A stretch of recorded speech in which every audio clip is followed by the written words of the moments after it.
أعوذ بالله من الشيطان الرجيم بسم الله الرحمن الرحيم الحمد لله رب العالمين الذي هدانا لهذا وما كنا لنهتدي لولا أن هدانا الله والصلاة والسلام على أشرف الأنبياء والمرسلين شفيع ذنوبنا وطبيب نفوسنا وحبيب قلوبنا أبي القاسم محمد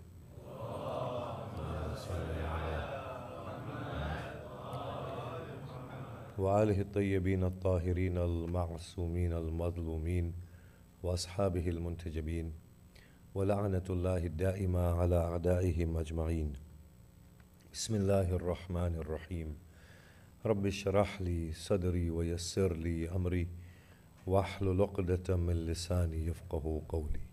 أما بعد، السلام عليكم جميعا ورحمة الله وبركاته.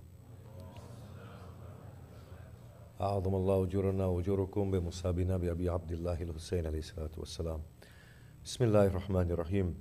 We spoke of symbolism in the framework of the overall theory that we have been talking about, the vertical trend towards self-realization and spiritual morality, or becoming godlike and acquisition of godliness, and that the ahkam facilitate that, and ahkam further have a form and essence equation within themselves. But in that we spoke of the human need towards symbolism, and how symbolism cannot be an end within itself, but a means towards actualization and self-realization. And in that we spoke as to how certain cultures are bringing about stagnation and regression. Now, I did not mean to say that symbolism is bad. No, it's good. It has its place in the human society. Human individual needs symbolism, and it's a part and parcel of a healthy life. What we need to understand is that fine balance between a state of liberation and symbolism. We cannot be so overly symbolic that that process of liberation, attainment of God, reaching out to the fullness of ourselves is barred. When symbolism adds to it, assists the process, it's performing its function. When it stifles, that is when it is becoming counterproductive. This is what we were trying to establish yesterday. It is good to have symbolism. Children learn through drawing, through imagery. But as we grow in age, we need to think abstract. Do we not see the difference in our schooling? In the nursery, we play with colors, objects, sand, and clay. At universities, we learn to think in an abstract manner, don't we? Even when we depict our imagination through art, it's highly abstract idea that is being conveyed through it. That is the human progressive trend from a state of weakness into a state of strength. So what we were trying to say was that when we compound cultures upon cultures upon cultures, and we do not know how to get out of them, that is the time when we need to go back to basics. That the Prophet of Islam, how did he see it? Now, incidentally, we have a hadith, and we want to follow up from yesterday, again the main theme, but just this point because it fits in well. We have a hadith that state, do not draw anything, for Allah subhanahu wa ta'ala will ask you to breathe soul into it on the day of Qiyamah. Yes, we have this hadith. And then of course we have all this hadith of karaha, of praying in a place where there is a picture, for example. Or it is haram to draw pictures, and it's haram to buy and sell. But if it's bought, then it's makruh to keep it inside the house. And it is disliked to put it in a room where we are praying. Now, if we look at the context of those ahadith, we will find that the Meccans were steeped in idolatry, and therefore that particular trend of creating idols out of everything had to be purged from the community, and hence such forceful ahadith. But the Quran is silent about it. It does not have explicit texts talking about it. And that's why we were saying the Quran is ambiguous, allowing for the human growth. The human being will facilitate his own, or human being, I've been told, I've been using his and not hers predominantly, so if I say her, you won't like it, right? So we'll stick to his, and our sisters can forgive us on this instance. For the human being to accommodate his or their growth, yes, their growth adequately, and they can modify and monitor and check and revise. Now, if that is understood, we go back to our theme. We have been talking about the vertical axis of self-realization, the horizontal axis of ahkam. And we've stated within the ahkam there is a form and essence as well. If the essence is conflicted, the form will give way, but the essence will be given priority. The essence will never go. The form will change hands to accommodate the essence. So for example, a very simple example that the Quran gives, that when you are fleeing from your enemy, pray on horseback. The essence is ascertained. The form has changed. A new form will accommodate the same essence. And then when you're in safety, the Quran says, then pray as I have taught you. Then face the Qibla, do your ruku, do your sujood. Then the normal form comes back to accommodate the essence. Now still on this theme of form and essence, and a few more distinctions before we go into the masaib of this great personality of this night. Form and essence, back to that particular point, and the ambiguities of the Quran. You see, the Quran was in itself revealed in a given context. The people already had a language that they were using. The Prophet did not bring about a new language. He used a language that was already there. When we talk about language, by the way, we are not only talking about the words that convey meanings, but we're talking about sentiments, we're talking about morality, we're talking about aesthetics, we're talking about a host of things, human culture, human society. So the language pre-existed him. He used the same language. That language is a context. That language is a means of conveying the truth of God, and it's a means of restricting it, because there are many things God might want to convey that the language does not have the capacity to convey. Yes? 2, what the people are accustomed to, the people's cultures, the people's environments, the people's foods. So you don't find in the Quran examples about apples and pears, do you? Yes? By the way, I always make this very light-hearted comment that in an Imami Shia community you can get away with saying anything about the Quran because nobody reads the Quran anyway. But apples are not mentioned inside the Quran, right? Neither are kangaroos, because the Arabs would have said, well, what are you going on about? There aren't any kangaroos here. What are apples? What are kangaroos? So again, the Quran is limited by the cultures and the context of the people.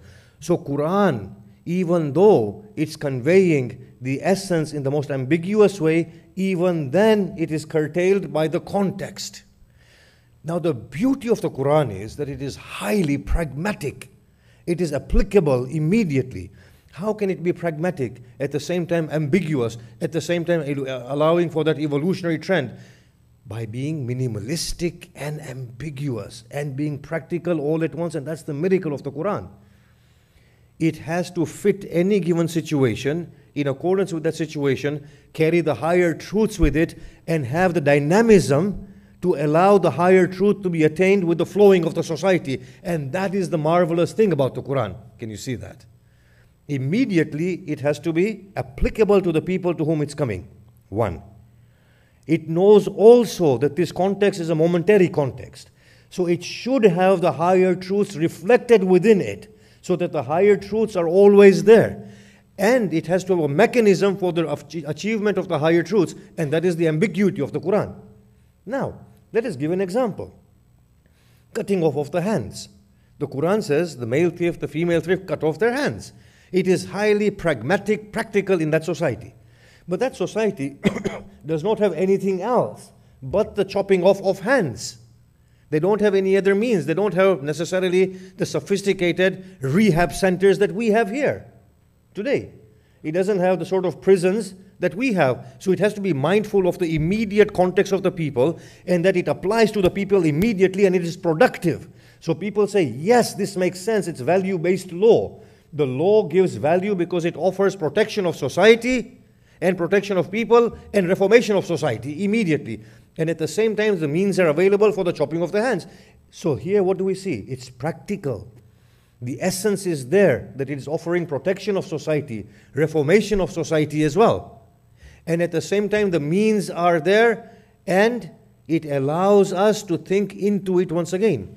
So here, what I'm trying to say before we go further is that the Quran, even though it is limited by its context, it leaves that window open for the higher truth, and it has those inbuilt mechanisms for us to revise. Now that is one example. I'm not going to go further into that example. Don't want to distract from the central thing that we are trying to talk about today. But look at the whole issue of zakat. Yes? The Quran does not talk about the entities upon which zakat is to be given. Can you see that? The Quran says, Aqimus salah wa atuz zakah. Establish prayer and give the zakat. Ali ibn Abi Talib's instruction put the spiritual twist onto the zakat. I shouldn't say spiritual twist, but steep it within spirituality, as we were talking about 2-3 days ago, that the ahkam are shrouded in spirituality. But the Quran does not talk about any extensions of zakat.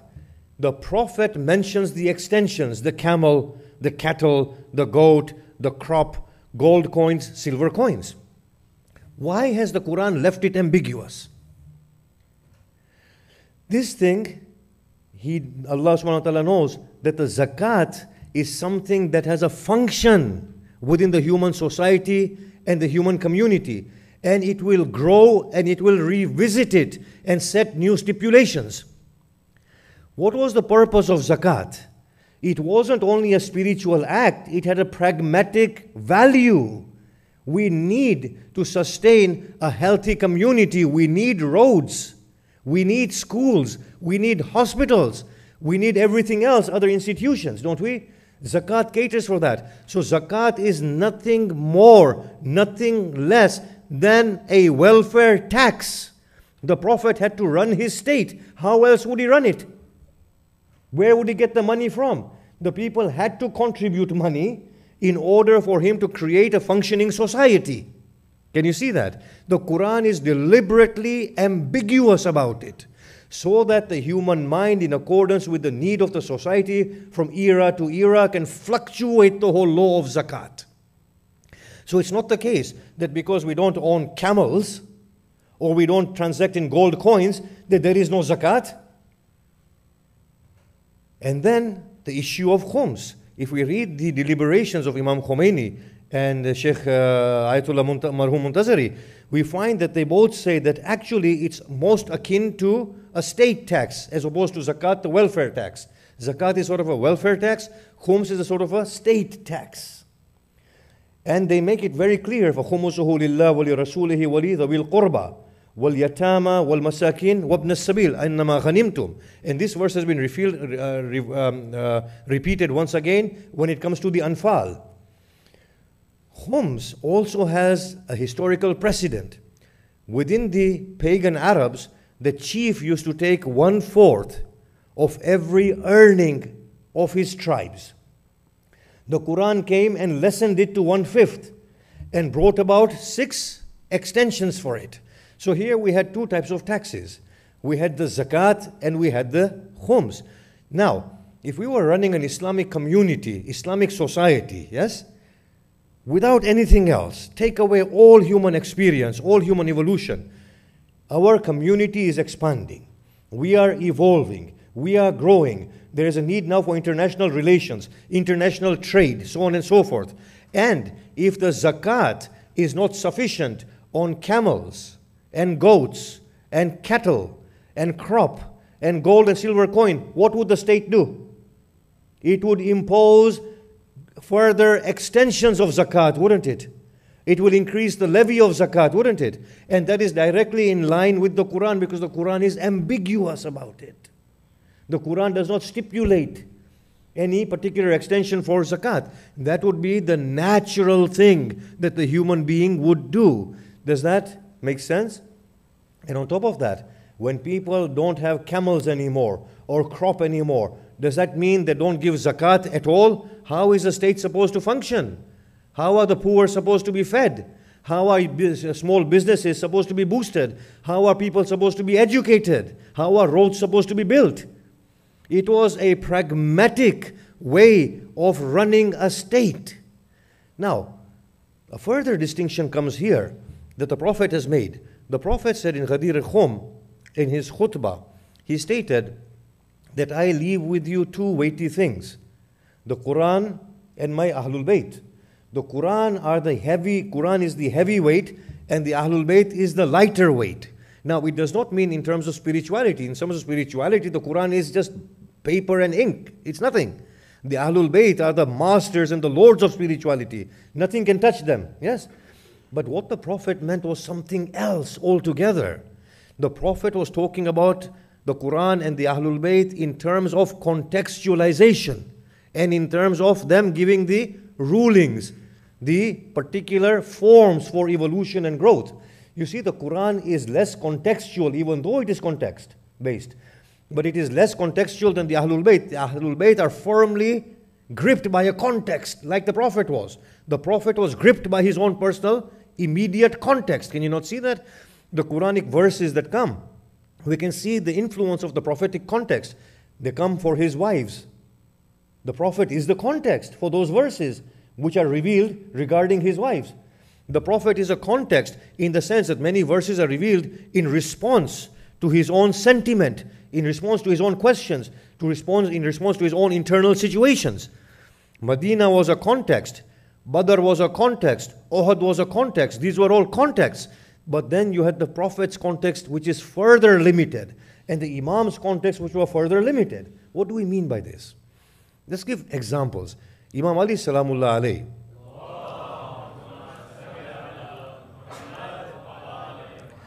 he imposed a greater levy on zakat. He imposed zakat on horses until the need was met with. And once the need was removed, he removed zakat from horses.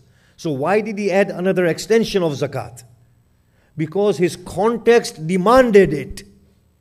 There was a need to cater at that time of battle for the community, so he imposed zakat on horse. Similarly, Imam Baqir Salamullah alayhi, as we read the example yesterday, he imposed zakat on gold, he imposed zakat on gold, khums, on gold.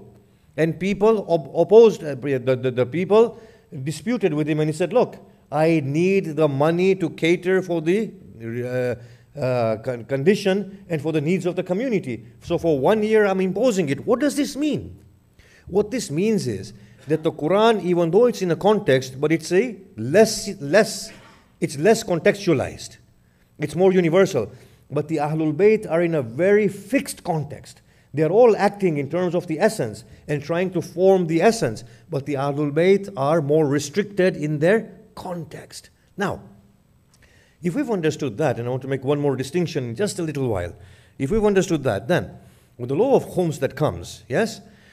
Now I'm asking you in terms of back to basics, in terms of that which intuitively does not make sense, yes?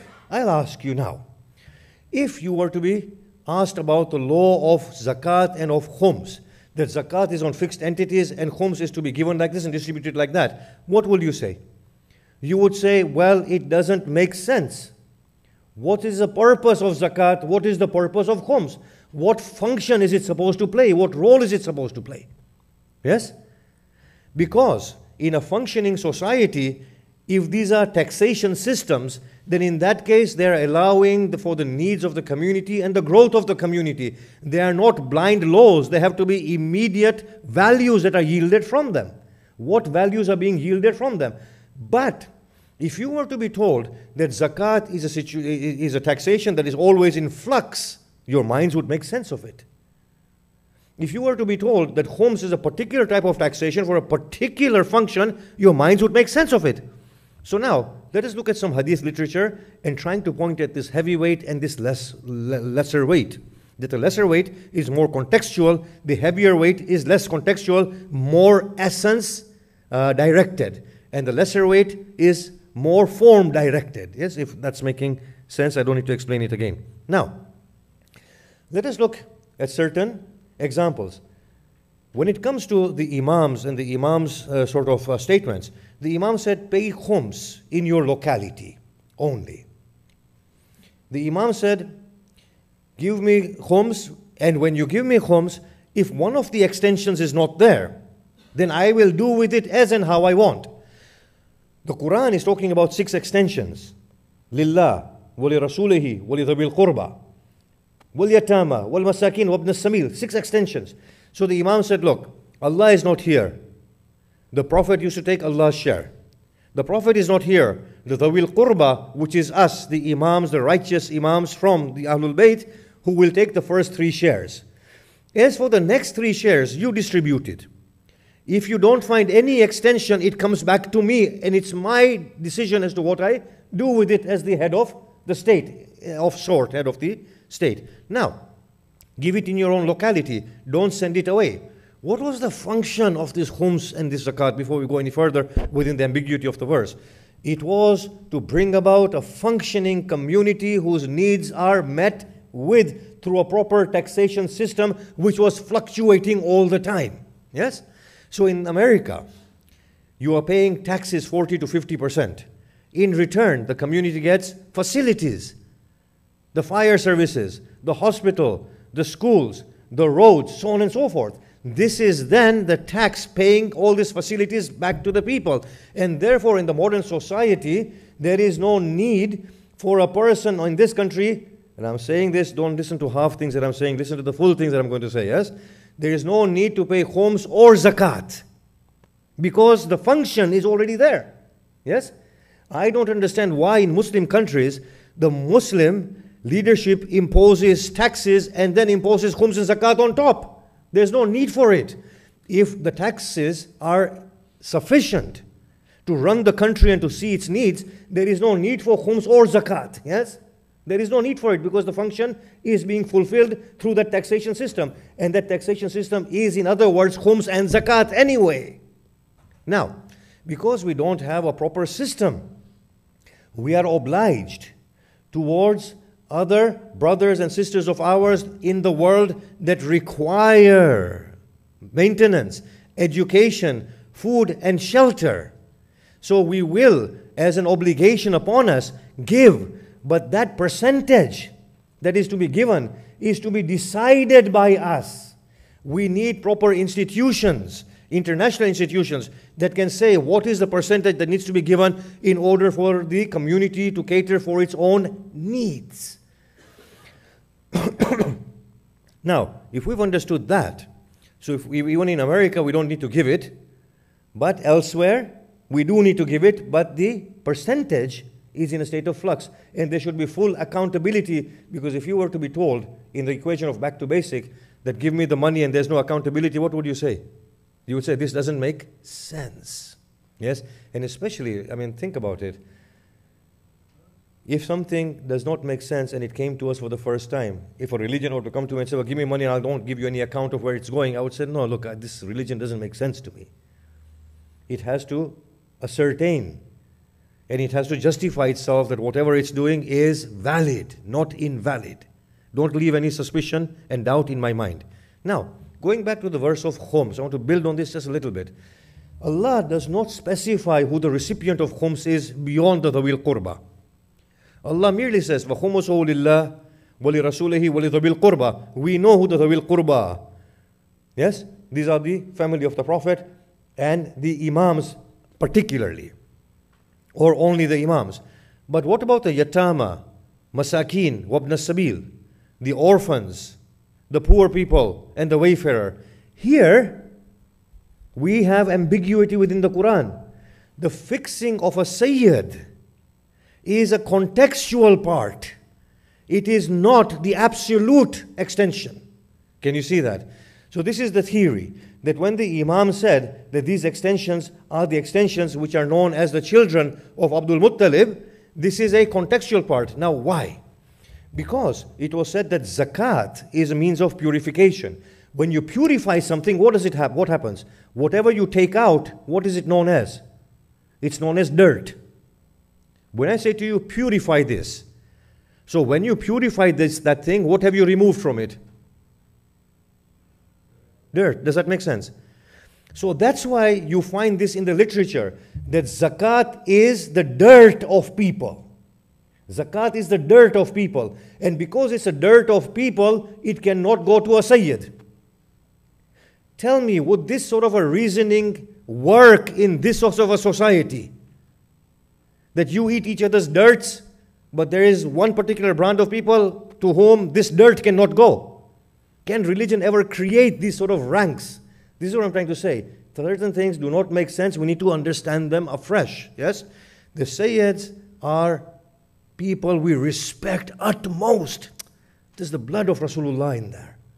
But that's one thing. Social distinctions and economic distinctions is another thing altogether. That's not how a religion functions. The Quran has universal, innama akramakum andallah atqakum. The most noble of you with Allah is the most pious among you. Finish. That is the universal of Quran. A person purest in the sight of God can be black, white, slave, man, woman, Sayyid, non-Sayyid, whoever there is. In fact, Allah is saying maybe a Christian, Muslim or Jew, because in that verse, He does not say, "Oh Muslim, the best of you." He says, "Oh mankind, the best among you." Yes? So this extension that is known as the Sayyid for this, it is based on a particular context. Now, if taking whatever out of zakat is known as dirt, yes, according to the literature, then we also have a further law that a Sayyid can eat Sayyid's zakat. So a Sayyid can eat Sayyid's dirt, but a Sayyid cannot eat the dirt of somebody else. And it's further complex and complicated. And you see, well, it doesn't make sense altogether. And the back to basics scenario will tell us that no, there is something that belongs to a particular part in history. Now, in the welfare system of America or UK, let's say I'm acquainted with that, nobody sleeps at night without shelter or with a hungry stomach. Everybody consumes from everybody else's tax. Yes? The income tax that we give, it goes to a Sayyid, non-Sayyid, white, black, man, woman, young, old. It goes to everybody equally. There is no notion of this dirt and dust and everything like that, or filth of people. Everybody eats it equally, and we say, well, yeah, there's no problem there. So if khums and zakat were to be treated in this way, we will see that actually it makes far more sense. And when the Imam says that this belongs to the Sayyid, there was a particular context, historical context for it, and this is what we've been trying to say, that if something does not make sense, it may have a historical context which is no longer available. So that response belongs to history. It might not be applicable today. Now, we have further complications in this Sayyid, non-Sayyid thing that we want to explain just briefly, which will make more sense. That in the subcontinent we have all this idea that a Sayyid woman cannot marry a non-Sayyid man. When I was in Qom studying at the house of Murtaza Hussain, my teacher, and who's this great grand, who's now a grand marja, Sayyid Kazim Hayri, was there at his house for food, and we were eating together. And he turns to Maulana, who was also a mujtahid now, Murtaza Hussain, and he said, "What sort of people are you in Pakistan?" He said, "What do you mean?" He said, "Well, I've got a letter from Pakistan. Somebody saying, can a Sayyid girl marry a non-Sayyid man?" He said, "What nonsense is this? Why do you even ask such questions?" So then Maulana Murtaza Hussain explained to him, he said, "No, it's not nonsense for them. For them, it's something very big." Now, historically, there's a hadith in which the Imam says, "Abna'ana li banatina wa banatina li abna'ana," that our sons are for our daughters and our daughters are for our sons, restricting the marriage of Sayyid to Sayyid. The context for that was that the Bani Abbas wanted to by force marry the daughters, and he was protecting them. It was a historical context, and it was a historical response. There was no such thing as supremacy and inferiority that they were trying to convey. Otherwise, who did Lady Zainab marry? She did not, they say that the best of Sayyids are those that come from the lineage of Imam Ali and Lady Zahra. Well, who did Bibi Zainab marry? She married, yes, a Sayyid from the from the sense of Abdul Muttalib, yes. But who did Imam Zainul Abidin marry? Who did the other women of the Imam's household marry? You see, when we look into it, we say, well, no, these things are historical. They belong in history at some point. They are not hard and fast rules. Khums and zakat have been grossly misunderstood. the division of it, the extensions of it, and how they function. They were there for a very real state, a state that had to function, and there were two types of taxations that were given. Now, I want to make a further distinction here in this whole theory of public practice, private practice, based on the existential feature of universal and particular cultures. Do you remember we spoke of universal cultures and particular cultures? Thus, Islam addresses both of them. It allows for particularity and it creates universality as well. And it allows them to intertwine and to blend into each other. In this mosque, we have a particular culture, the way of sitting, the program, the matam, the azadari, so on and so forth. That's a very particular culture. But if we went into an intra-faith context, it would acquire a very different culture. If we went into a multi-faith context, it would acquire a very different culture. If we went to Makkah, it acquires the universal Ummah culture. Can you see that? Where you are not a Shia, you're not a Sunni, you're not a Wahhabi, you're not a Brelwi, you're not a Deobandi, you're not a Bora, you're not an Ismaili. We are all wearing two garments. We are not men, we are not women, we are not young, we are not old, rich, poor. We are none of these things. All distinctions fade away in a very universal culture. Now, these are existential features. In line with these existential features, we come to another property, which I describe as public practice and private practice. Now, keeping in mind that yardstick that we were talking about, the yardstick of if we have to hide from something, if we can't explain it away, if it is frowned upon, then that is something that needs to be critically checked. Because a religion cannot have any facet in that it has to hide away or frown upon or feel embarrassed about, because religion is supposed to be offered to mankind, and mankind can only adhere to religion if everything in there is justifiable. Yes? If everything in there is kosher, or should I say halal. Salawat.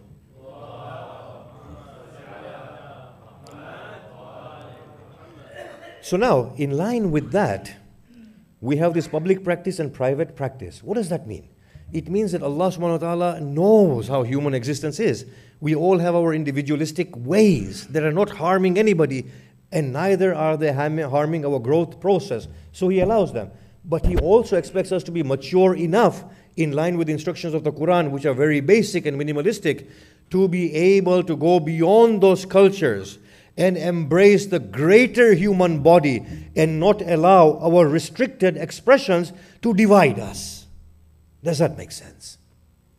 He allows us our restricted expressions, provided that when we are in a greater capacity, these restricted expressions do not sever human unity. They do not bring about disunity. There has to be that maturity. Now, what do I mean by that? You see, the Sufis go around, don't they? The whirling dervishes. And other Sufis, I've been to many of these gatherings, they go into wajd and ecstasy, and they pronounce the name of Allah. They're not harming anybody. It's their private practice. It's fine. It's not infringing with anything. When they are in the ummah capacity, they don't uphold those practices as point of division. They don't define themselves by it. Yes? Similarly, the imami have matam. They're not harming anybody. It's fine. It's a perfectly valid expression. It's a beautiful expression. Carry on doing it. But they will not define themselves by it. They have to define themselves by what? By the universal of ummah. By the basic requirements of Islam. La ilaha illallah, Muhammad Rasulullah, Salah, Siyam, Zakat, Hajj, finish, end of it. That is their definition. Beyond that is their private individualistic culture and their private practice. So now, if that is understood, then we can build on the next point. You know, I swear, whenever I'm in trouble, inadvertently, Ya Ali Madad pops out and it works. Now I remember, I went to a Wahhabi shop, and I love my Wahhabi brothers, and I wanted to say, Ya Rabbi. And the more I was trying to say, Ya Rabbi, Ya Ali was coming out. Then I was getting into trouble. Now, that's all well and fine. It's my private practice. But, and I know what it means, and it's not shirk, and I make that theological connection properly. Fine, fine. But in my public capacity, I can't go around saying, Ya Ali Madad, Ya Ali Madad, Ya Ali Madad, because it's not understood. Yes? Which Imam has said, Ya Ali Madad? Which? Tell me. Do you find anywhere in history that any Imam said, Ya Ali Madad? I mean, look at it. If you look at Dua Kumail, Dua Sabah, Dua Makarim al-Akhlaq, Dua Tawbah, the duas of Sahifa Sajadiyah, where do you get Ya Ali anywhere? Where do you get Ya Muhammad anywhere? Where do you get any of these things anywhere there? Do you get them? In the phenomenal Dua Arafah, yes, of the third Imam. Where do you get any of these sentiments that we carry forward? Where do you get them? Nowhere to be found. And I want to discuss spirituality further in the whole lecture tomorrow. But what I'm trying to say here is that there is a lot that belongs to a private culture, and it's supposed to be private practice. It cannot be a definition of the sect. It's a mere private expression. Now, if I were to say this, and I need open hearts and open minds, truly open hearts and open minds, which I know, historically, I can prove it myself. The whole thing of Aliyun Waliyullah in the Adhan, yes? Sayyid al-Khu'i quotes a hadith from Imam Sadiq, إِذَا شَهِدَ أَحَدٌ مِنْكُمْ بِالشَّهَادَتَيْنِ فَلْيَشْهَدْ بِالشَّهَادَةِ Ali ibn Abi Talib. It's a Sahih hadith in Al-Kafi. What that means is that whenever we say Ashhadu an la ilaha illallah, Ashhadu anna Muhammadur Rasulullah, we should say Ashhadu anna Aliyan Waliyullah. Now, according to that hadith, even in Tashahud you can say it. Yes, in the Adhan you can say it, in the Iqamah you can say it. But I want to ask one question. When did Imam Ali say it? Imam Hassan say it? Imam Hussain say it? Imam Zainul Abidin? Imam Muhammad Baqir? Imam Ja'far as-Sadiq? Surely, if that was a public practice, then they would have done so, wouldn't they? Which of the Imams have done that? Then why should the group be so adamant that when they are in a greater culture, that they adamantly say Aliyun Waliyullah? Why can't they just keep it in their private practice? And in their private practice, when questioned, not hide away, not shy away, to justify and say, this is our private practice based on this. The equation of bid'ah does not touch it. The hadith of Imam Sadiq ordains it, but this is private practice, not public practice. Is that coming through? The whole point? As opposed to making Ali ibn Abi Talib a point of division, when his son said that he is the father of the ummah, what did the Prophet say, by the way? Ana wa Ali abawa hadil ummah. Me and Ali are the two fathers of this ummah. Ali belongs at the helm of the ummah. What ummah? Not the Sunni Shia ummah, the human ummah, the ummah that the Prophet created in Medina, which comprised of Muslims, Jews, Christians, Sabians and the pagans. He said, I and Ali are the fathers of the ummah.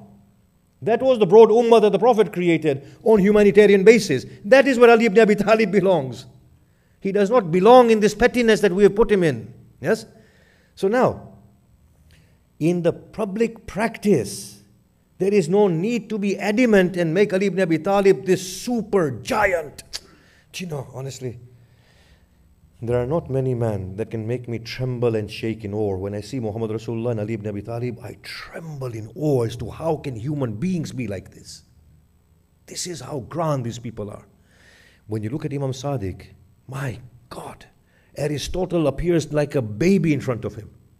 A person who talks about cosmology in the way Imam Sadiq talks about it. He said these things are not stagnant, they are moving. He talks about atoms. He speaks about the beginning of the universe, that it comes from a single particle. And he talks about the reversion of the whole universe in a single particle. He talks about the motion of the sun. He talks about the explosion of galaxies and creation of new galaxies. Can you imagine? Ibn Arabi, the great saint, the master of human learning, he gets his cosmology totally up the creek and wrong. And he comes so many hundred years after Imam Sadiq. Where did this man get this knowledge from? When you look at their spirituality, when you look at the knowledge base, you are baffled. These are the super giants. But which one of them did any of these things that we are doing in their name today? Which one of them? Tell me. None of them. So there is a distinction between private practice and public practice. You see, if this group were to be mindful of universal cultures and public practice, they would be once again able to share the richness of the learning of the family of the Prophet and their spirituality with the wider body. And as the eighth Imam says, to Abbas Salt, O Abbas Salt, by Allah, the best amongst you are those who learn our knowledge. For indeed, if the people knew who we were, nobody would not follow us. They would all adhere to us. Today, Hindu, Muslims, Christians, they all say, Hussein is ours, don't they? Ali ibn Abi Talib needs to be put on that pedestal where everybody says, this man is the father of humankind. After the Prophet, his brother, this is the second father. And his sons are the exemplaries and the torchbearers of human spirit. They don't belong the way we have placed them. We want to talk more about this tomorrow. Today, we don't have time. Salawat.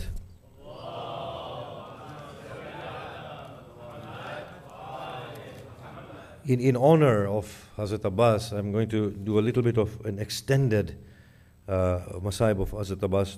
Just talk about Hazrat Abbas if that is okay. Salawat.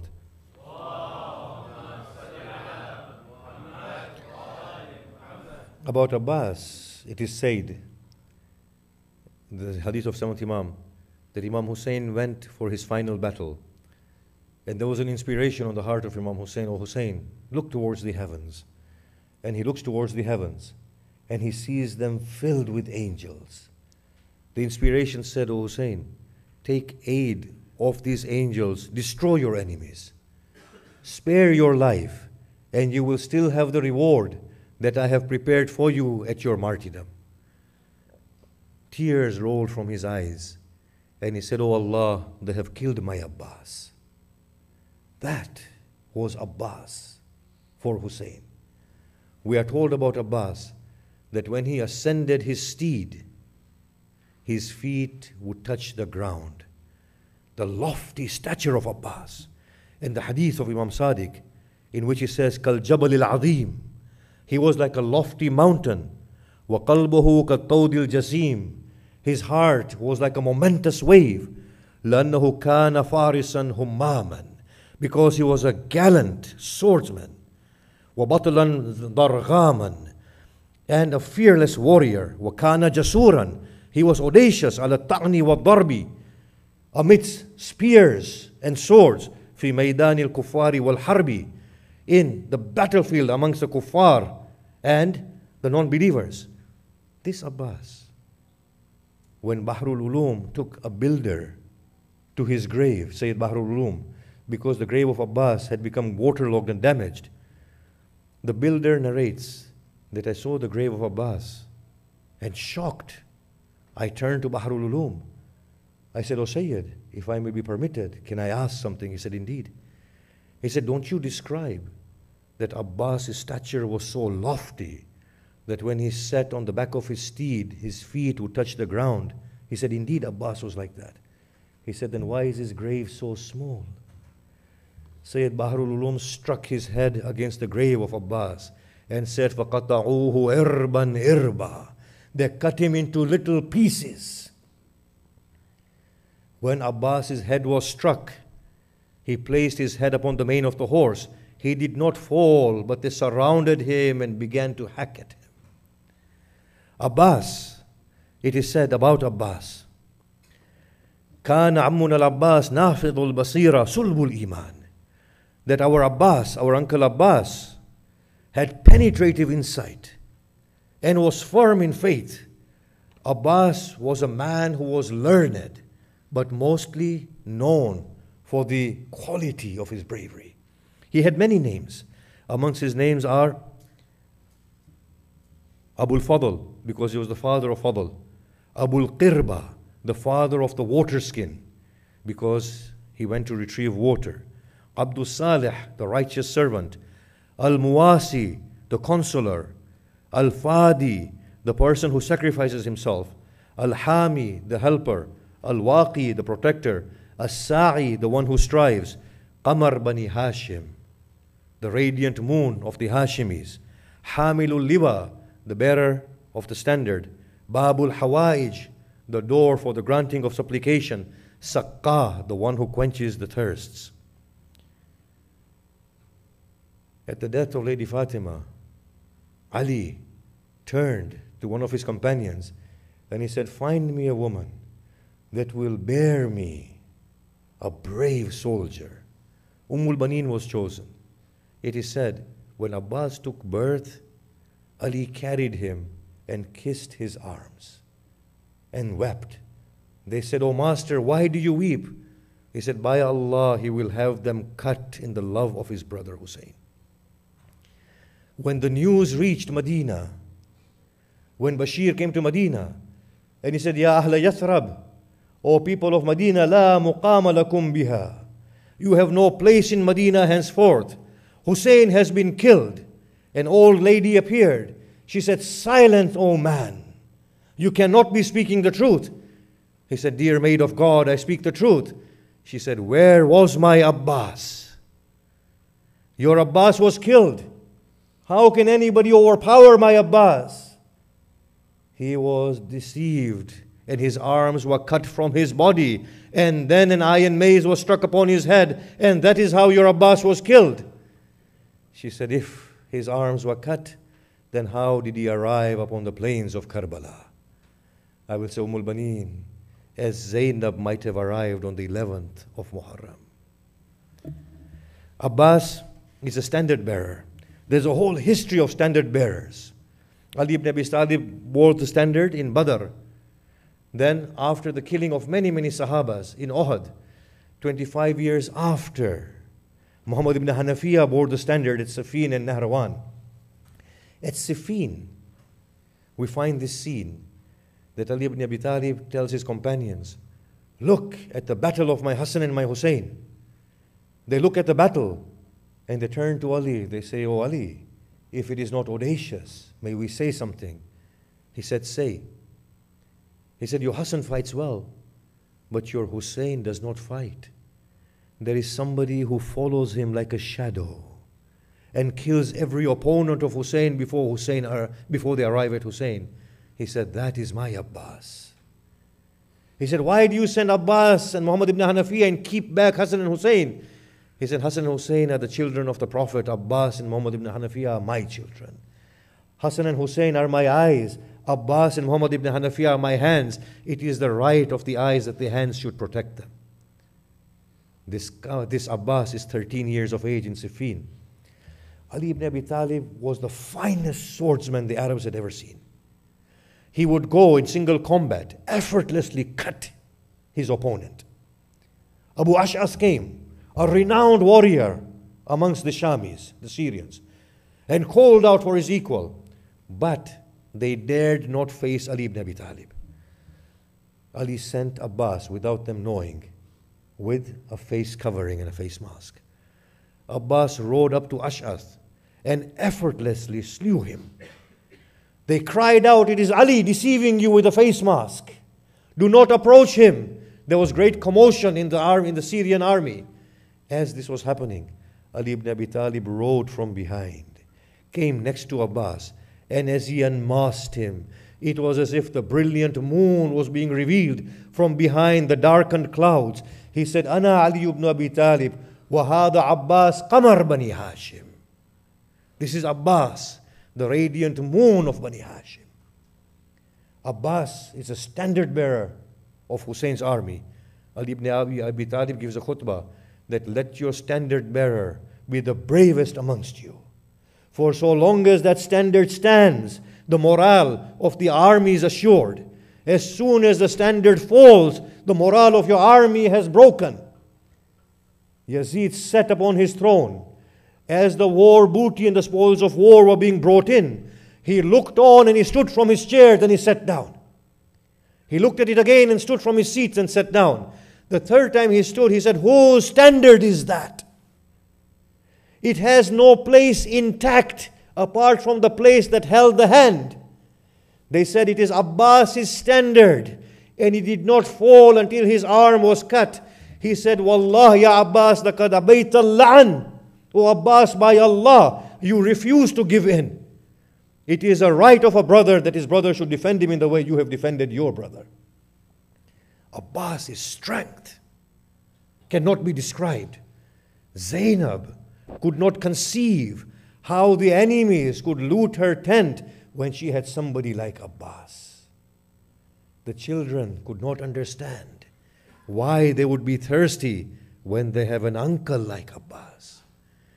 The sheer strength of Abbas cannot be described, but his strength is far beyond what we are comprehending and what we are understanding. Look at Abbas's real strength. His real strength is in his resolve. By God, can you imagine how much pain a person would incur when an arm is cut? And then if a person knows that that is the arm that defends Hussein and defends the tents of his sisters, that arm is cut, can you imagine the psychological trauma? Abbas's right arm is cut. Instead of saying, he says, Wallah law qata'atum yamini, inni abadan uhami an dini, wa an imami. By Allah, even if you were to cut my right arm, I shall never cease to defend my faith and my imam. His left arm was cut. He said, O soul, fear not. They have cut your left arm, O Lord, drive them to the pits of hell. But he does not cry out in anguish. Do you know what happened on the day of Ashura? Shimr would be at a distance. Every time he would ask, is Abbas alive? And so long as Abbas was alive, he did not smile. When he found great cries of joy and tribulation emanating from the Alqama, he said, what has happened? They said, Abbas has been killed. For the first time, a smile appears on the face of Shimr. And he said, now Hussein will not escape. As Hussein's back breaks, Shimr rejoices. The stature and the strength of Abbas. But the true strength of Abbas is in his control and resolve. Abbas unhinges the door of Marwan, Walid's office. Raging the lion is. Hussein places his hand upon the chest of Abbas. And the lion swallows his rage. Again, on the 7th, we find that Umar ibn Sa'd is saying, unhinge your tents and move them from Al-Qama. Abbas said, will not, and never shall my brother's tents be moved. I shall wage a war against you instead. Hussein said, move the tents. Abbas refused. The Zakirin say, Abbas had a soft spot for his sister. Hussein said to Zainab, Zainab, tell your Abbas to do as they want. We find tears flowing upon Abbas's cheeks. He is sobbing as he unpitches the tents. Look at the great strength of Abbas in his great resolve and control. It is the morning of Ashura. Before daybreak, Hussein has dug a trench behind his tents and filled it with firewood and set it alight so that the enemies do not ambush from the back. Abbas is patrolling that area. Zuhair ibn Qayn comes to Abbas. He says, "Oh Abbas, do you know why your father asked you from Allah?" Abbas stopped. He said, "This is no time for you to talk with me, O Zuhair. But since you have mentioned the name of my father, in reverence I pause to give you a listening ear." He said, "Abbas, your father had begged for you for such a day." In rage, he places his feet within the stirrup and the horse comes to its knees. "Zuhair, do you incite me? Watch what I will show you." A man calls out to Hussein, says, "Oh Hussein, have you prepared the fire of hell for yourself before we put you into the pits of hell?" Abbas went and subdued that man, killed 80 people, retrieved that man's spear and beheaded him with his own spear. He came back to Zuhair and said, "Zuhair, don't incite me on this day." Such is the strength in that Abbas. Abbas is no ordinary person. Abbas is a grand person. By Allah, that Al-Qama that he could not bring back to Hussein, today it kisses his feet and flows onwards. Go to the shrine of Abbas. Al-Qama surrounds him. He is not an ordinary person. We have this hadith that only a masoom buries a masoom. We find this riwayah that Sajjad comes to Karbala on the 13th of Muharram. The people of Asad are lost. He says, "I will direct you. He asks for a mat. Upon the mat, he places the headless body of Al-Hussein. Places Hussein inside his grave. Places Asghar on the chest of Hussein. Places Akbar at the feet of Hussein. And he instructs them to bury the others. People come running to him. They say, "Oh man, there is a body at the banks of Al-Qama that refuses to move. As we lift it from its chest, its feet become pinned to the ground. As we lift the feet, its chest becomes pinned to the ground." He said, "He will not come to me. I will have to walk to him." Sajjad walks to Abbas. When he sees Abbas, he falls to the ground and says, "Ah, oh uncle, by your leaving, the heavens have become illuminated and the earth has become a darkened place. Oh uncle, if only you had heard the pleas of your Zainab as she called to you when the whip struck her back." Abbas is a man that cannot be described. The sixth Imam says, "Inna al-ammi al-Abbas yawm al-qiyamah la manzila yaghbit bihi al-awwaluna wal-akhirun." For my uncle Abbas on the day of Qiyamah is such a rank with God that all creatures will look upon enviously. On the day of Qiyamah, people will see brilliant lights hovering the throne of God. And at the peak of them all shall be the most brilliant light. They will say, who are they? It will be said, "These are the companions of Hussein." And it will be asked, who is at the head of all of them? It would be said to them, it is Abbas ibn Ali. Such is the rank of Abbas. Against the sixth Imam says, may Allah have utmost mercy on my uncle Abbas. He loved his brother and sacrificed himself and gave his 2 arms. In return, Allah has given him 2 wings with which he takes flight within the heavens with Ja'far Tayyar. Abbas is known as Babul Murad. I'll just narrate one incident because our time is gone. Just one incident. There was a sheikh who had become crippled through a stroke. He narrates his story. He says, "I used to drag myself to the masjid. On the night of Abbas, I came and sat at the foot of the pulpit. And as the masayib was going on, I dozed off. As I dozed off, a man came to me upon a horse. He said, 'Stand! Stand and do the matam of Abbas.' I said, 'I can't stand.' He said, 'But I'm telling you to stand.' He said, I said, 'Then give me your hand.' He said, 'I have no hand.' 'Take hold of the reins of my horse.' He said, as I took hold of the reins of his horse, I opened my eyes and I was standing. Abbas is Abbas. Everyone has gone. Hussein is alone. Abbas looks at Hussein and says, 'Oh Hussein, I cannot withstand your loneliness. Allow me to fight your enemies.' Hussein, tears filling his eyes, looks deep into the eyes of Abbas.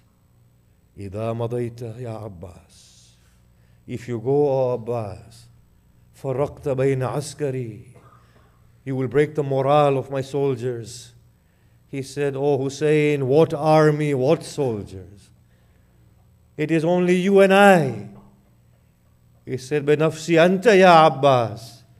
May my life be given for you, O Abbas.' Abbas does not find resolve in the heart of Hussein. And soon there are cries arising from the tents. 'Abbas, take news. Maybe a child has died due to the thirst.' Abbas goes in. What does he find? Where the water skins are kept, little children are rubbing the water skins against their stomachs in order to find some relief from their thirst through the coolness of the skin. Abbas takes the water skin. 'Oh children, I shall bring back some water for you.' He comes out, says, 'Oh brother, Allow me to fetch some water for these thirsty, dying children. Hussein looks at Abbas and he knows he's not going to see his Abbas again. A brother is bidding farewell to another brother for the last time. And a brother like Abbas. Hussein looks into his eyes. Abbas kisses the forehead of Hussein, looks towards the sky and says, "Oh Allah, do not disappoint me. Allow me to come back to him." Abbas makes way. There is a guard upon the Alqama. Abbas removes them, enters within the Euphrates, cups water in his hand.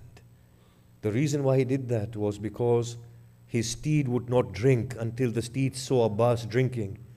So he cups water, but the steed does not drink.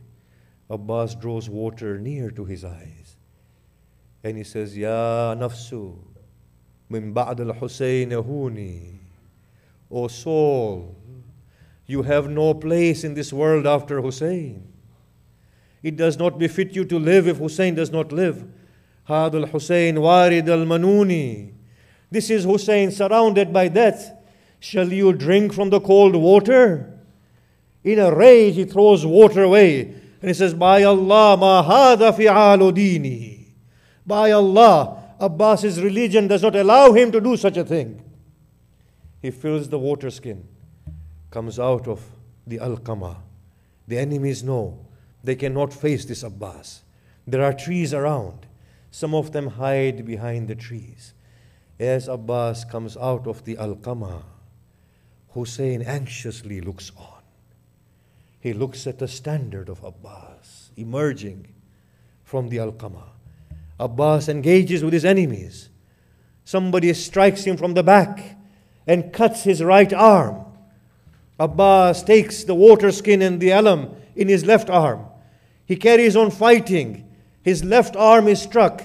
When Hussein sees the standard falling, he grabs hold of his waist and cries out, "Ala al-an inkasara dhahri wa qallat hilati." Now my back has broken. My means have been devastated and severed. He falls to the ground. Abbas holds the water skin in his mouth and directs his horse towards the tent. Amidst the arrows, the spears, the sword, Abbas gradually makes way until 2 arrows are released. One penetrates into his blessed eye and the other one within the water skin. As Abbas sees the water spilling, he stops his steed. They surround him, begin to attack him. An iron mace is struck upon his head. He lowers his head upon the mane of the horse. As he lowers his head, they begin to cut him. The horse bewilders, gallops in a direction until Abbas does not dismount, but his body falls off the back of the horse. Hussein makes way. "O Abbas, call on to me." There is no response. Zuljana stops. "Have you found my brother, O Zuljana?" Hussein descends from his steed. He says, "O Zuljana, my brother does not lie here." And when he looks, he finds the severed arm of Abbas. He takes it and he says, "Wa Abbasa, wa Abbasa." Then he makes way and he finds his Abbas, the lion, about to give his life. On the dust, his body is torn. Hussein looks upon his lion, sits next to him, unable to speak, choking on his tears. He lifts the head of Abbas. Abbas moves his head away. He lifts it again. Abbas is saying something. Hussein draws near to Abbas. Abbas says, "Oh man, wait for a moment. Do not behead me. Allow my brother to come to me. It is I, your brother, O Abbas. I have come to you." He says, "O master, I did not see you." Hussein takes the head of Abbas, clasps it against his chest, and cries out aloud. The way he pleads and the way he cries, the enemy is looking at him, break into tears. He looks at them and he says, "Now you cry. When you have taken my Abbas from me, when you have broken my back." As Hussein cries out, he finds tears coming from Abbas's eyes. He says, "Oh Abbas, what brings grief to your heart?" He said, "Oh brother, how may I not grieve when I see you cleaning my face? And I know very soon you will be beheaded by the brutal thirst, and there will be nobody to carry your head from the dust. Oh Abbas, is there anything I can do for you?" He said, "Oh Hussein, yes. I beseech you for the sake of Allah, do not carry my body back to the tents." Why, O Abbas?